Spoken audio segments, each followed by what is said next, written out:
તો આ તરફ જામનગરના ખરેડી ગામના યુવાનનો અનોખો સંકલ્પ, જેમાં 10 વર્ષ પહેલા ખરેડી ગામના બે યુવાને લીધો હતો સંકલ્પ. હરિદ્વારથી ખરેડી સુધી દોડીને ગંગાજળ લાવવાનો સંકલ્પ લીધો હતો, જેમાં ગંગાજળ લાવી ગામના શિવજી પર અભિષેક કરવામાં આવશે. બંને યુવાનો 27 ડિસેમ્બરે હરિદ્વારથી ગંગાજળ ભરી નીકળ્યા હતા. અમદાવાદ, રાજકોટ, ભાવનગર, જામનગરના 35 જેટલા યુવાનો જોડાયા હતા.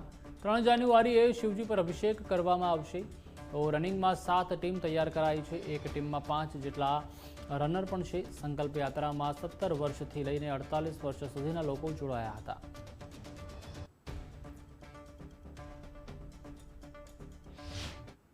આનું પ્લાનિંગ આમ જોઈ તો 2.5 મહિના જેવું થયું. 2.5 મહિનાથી આ ભાવનગર છે, ખરેડી છે, અમદાવાદ છે, ત્યાંના ખેલાડીઓ અમે સંપર્કમાં આવ્યા, એકબીજા જે તે જગ્યાએ બધાએ પ્રેક્ટિસ કરી અને આ કાર્યક્રમને આખો સાકાર બનાવ્યો. આની અંદર અમે 35 યુવાનો છે, બધા અલગ અલગ ફિલ્ડમાંથી આવે છે અને અમુક જો તો નાની ઉંમરના જ છે. જેમ કે આ અમારા અનિલભાઈ છે, એ સાવ 17 વર્ષના છે અને મોટામાં મોટી ઉંમરના હોય તો 48 વર્ષના પણ ખેલાડી છે. આમાં આ રનિંગમાં અમે હરિદ્વારથી ખરેડી સુધી જાય છીએ, તો 27 તારીખથી અમે સ્ટાર્ટ કર્યું છે અને 3 તારીખમાં અમે પૂગવાના છીએ.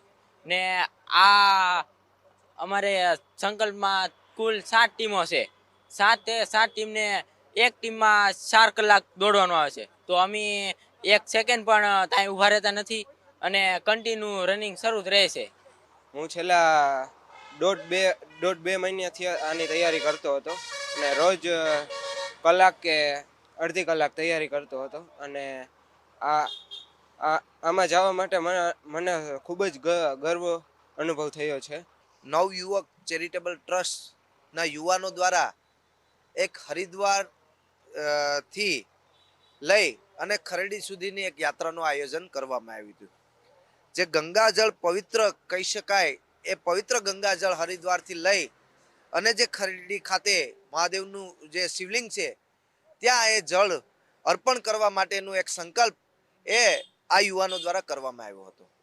અને ખાસ એમનો હેતુ છે અને સંકલ્પ છે આ યુવાનોનો કે ગુજરાતના યુવાનો ફિટ રહે, નશાથી દૂર રહે. આ સંકલ્પ સાથે આ યુવાનો રનિંગ કરી અને ત્યાં સુધીનું 1400 કિલોમીટરનું અંતર કાપવા જઈ રહ્યા છે.